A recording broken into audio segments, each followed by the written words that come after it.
दोस्तों नमस्कार, मैं उमैर आलम एमबीएस इन्फॉर्मेशन में आप लोग को तहे दिल से स्वागत करते हैं, अभिनंदन करते हैं।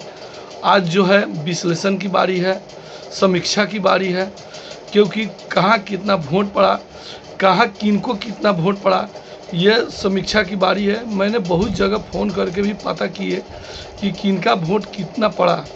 दोस्तों ये लोकसभा चुनाव 2024 का मत जो हुआ वो 8 क्षेत्रों में हुआ। आपको मैं बता दूं जानकारी के लिए, पूर्वी चंपारण, पश्चिमी चंपारण और शिवहर, गोपालगंज, वैशाली, महाराजगंज, गोपालगंज, इन तमाम जगहों पे मत पड़ा। और मत ये आप नहीं कह सकते हैं कि अब की बार जो विपक्ष जो दल है उनको बहुमत नहीं मिला। देखिए पहले वाली अब बात नहीं रही कि इनको वोट नहीं मिला। अब चारों तरफ से लोग जागरूक हो गया है, जानकार हो गया है कि किनको कैसे वोट देना चाहिए कि वो हमारे बच्चे के लिए काम करे। तो दोस्त मैं बहुत ज़्यादा इस वीडियो को नहीं कीजिएगा, मैं बहुत ज़्यादा बकवास करने के लिए नहीं आया हूँ। आप बहुत ध्यान से सुनिएगा, क्योंकि स्किप नहीं कीजिएगा। अगर नए हैं मेरे चैनल पे तो चैनल सब्सक्राइब जरूर कर लीजिएगा, क्योंकि मैं ऐसा बात बताने वाला हूँ इस वीडियो में जो आप कभी सुने होइएगा नहीं जाने होइएगा। दोस्त चुनाव तो हर जगह होबे करता है, हर साल, हर 5 साल पर लोकसभा चुनाव, राज्यसभा चुनाव, विधानसभा का चुनाव होते रहता है। लेकिन मैं आज समीक्षा स्पेशल शिवहर लोकसभा चुनाव का मैं विश्लेषण करना चाहता हूं। आपको जानकारी के लिए मैं बता दूं कि शिवहर में किस कास्ट का, किस जाति का, किस समुदाय का, कितना जाति का, यानी किस जाति का कितना वोट है। आपको शायद ये बात मालूम नहीं होगा, लेकिन मैं इस चैनल के माध्यम से आपको बताने जा रहा हूँ। बहुत ध्यान से सुनिएगा। सबसे ज़्यादा अगर शिवहर संसदीय क्षेत्र में बहुमत किस समुदाय का है तो बैस का है। बैस का 4 लाख जो है। उसके बाद में मुस्लिम का है 3.14 लाख, यानी कि 3,14,000 यहाँ मतदाता है मुस्लिम का। उसके बाद में यादव का है 1,75,000। उसके बाद में है राजपूत का है 1,70,000। और उसके भूमिहार का 1 लाख है और ब्राह्मण का 75,000 है। उसके बाद अति पिछड़ा में हमको कुर्मी भी आ सकता है और सारे जात भी इसमें मिला जुला रहता है। अति पिछड़ा में जिसका बहुमत है 2 लाख। और उसके बाद में कुशवाहा जी है 1,25,000 और दलित समुदाय का है 2,37,000। यानी कि कुल मिला के अभी हमारे शिवहर संसदीय क्षेत्र में है, यानी कितना है टोटल, यानी 17,96,000 मतदाता है।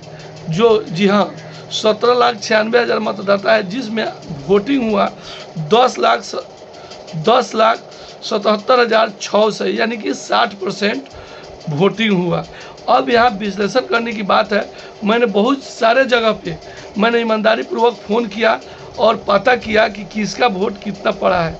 तो मैं आपको बता देता हूँ, मैं किसी पक्ष विपक्ष की बात नहीं आज करूँगा, क्योंकि इसमें विश्लेषण करने की बात है। तो विश्लेषण के आधार पे किसका बहुमत ज़्यादा है तो हम ये कह सकते हैं कि 50-50 हो रहा है। अब 50-50 कह सकते हैं, क्योंकि देखिए 50-50 कह सकते हैं, लेकिन टप्पर भी पड़ रहा आरजेडी का ही भारी है। आरजेडी का भारी होने का वजह क्या है, मैं आपको बता दूं कि आनंद मोहन के बेटा चेतन आनंद कभी भी अपने क्षेत्र में घूमा नहीं। वहाँ उनका वोट जो था उनका कास्ट का ही तो बहुत कम हुआ, क्योंकि मैं फ़ोन करके सारे जगहों पे मैंने पता किया। शिवहर में भी पता किया, पोखरी दयाल में भी पता किया, और सीतामढ़ी क्षेत्र में भी, सीतामढ़ी नहीं है लेकिन सीतामढ़ी के और सारे गांव हैं जो शिवहर संसदीय क्षेत्र में पड़ता है। और इधर भी पता किए चिरैया में भी, यानी सारे जगहों पे मिला जुला वोट सबको मिला है, लेकिन सबसे ज़्यादा आरजेडी का मिला है। तो आप कह सकते हैं कैसे मिला है, क्योंकि देखिए बहुत सारे लोगों का मानसा क्या है, क्योंकि वो राजपूत है और राजपूत तनशाह है। और चिरैया में यहाँ तक कि एक विधायक से भी मारामारी भी हो गया, जिसकी वजह से चिरैया में तो 100 में 100 मैं कह सकता हूँ क्योंकि राजद का यानी कि आरजेडी का ही वोट सबसे ज़्यादा पड़ा। क्यों पड़ा? क्योंकि वहाँ पे यादव समाज के लोग बहुत ज़्यादा हैं, इसकी वजह से। उसके बाद में ढाका में भी आप देख लीजिए, वहाँ मुस्लिम समुदाय के लोग सबसे ज़्यादा है। इसके वजह से मैं कह सकता हूँ, और आपको मैं आंकड़ा भी बता दिया हूँ कि किस समुदाय का कितना वोट है। तो यहाँ तक कुल मिला के हम कह सकते हैं कि आरजेडी लड़ाई में नहीं, वो जीत के अग्रसर है। और जीत के अवसर इसलिए है क्योंकि आप जातीय समीकरण भी उठा कर ले लीजिए, और उसके बाद में यहाँ पे आठ जगहों पे यानी कि आठ जगह पे चुनाव हुआ, और आठों जगह में कहीं और कोई भी संसदीय क्षेत्र 8 संसदीय क्षेत्र में चुनाव हुआ, जिसमें 8 संसदीय क्षेत्र में सबसे अधिक वोट जो है पड़ा है वो है वाल्मीकि नगर, वैशाली और पश्चिमी चंपारण 59%, और 58। मैं सीरियली बता देता हूँ कि कहाँ कितना वोट पड़ा, आपको मैं बता देता हूँ।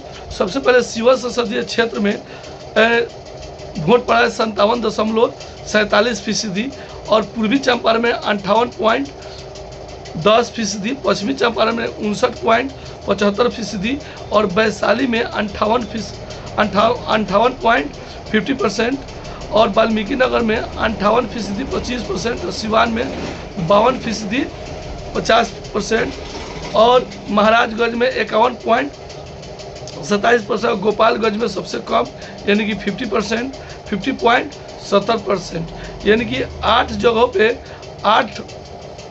जगहों पे चुनाव हुआ, और 8 जगहों का मत कितना परसेंट पड़ा।